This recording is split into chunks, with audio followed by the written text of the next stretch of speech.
Ils sont en plein cours dans un établissement scolaire de la ville de Pointe-Noire. Le programme suivi est français et dispensé en français. Ceci pousse de nombreux parents à s'interroger sur l'avenir de leur langue nationale.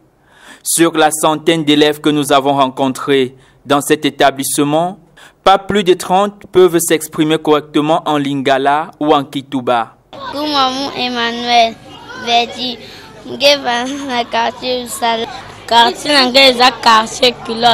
la marginalisation de la langue nationale dans l'éducation semble freiner la compréhension des apprenants. Une situation générale dans le pays qui pose des problèmes aux enseignants.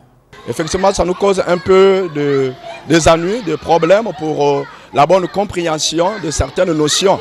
Donc on est parfois obligé de faire recours à la langue maternelle pour pouvoir faire comprendre, sinon assimiler les connaissances que nous voulons transmettre auprès des apprenants.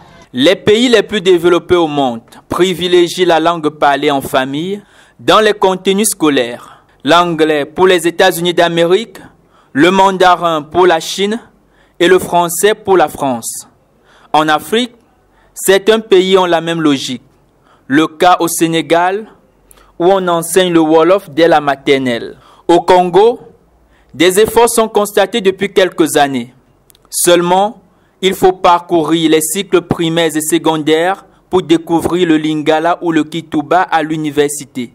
Des connaissances tardives, noyées dans le français et même de plus en plus l'anglais. Si on pouvait commencer à enseigner la langue maternelle depuis l'école primaire, ça serait une bonne chose. Si pour convaincre l'Africain, le colon avait traduit la Bible en langue bantoue, c'est reconnaître la prépondérance de nos langues nationales dans l'éducation et la formation.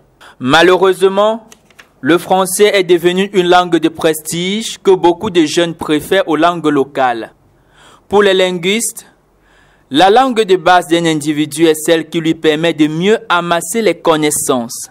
Il faut donc maîtriser sa langue nationale pour participer objectivement au développement de son pays.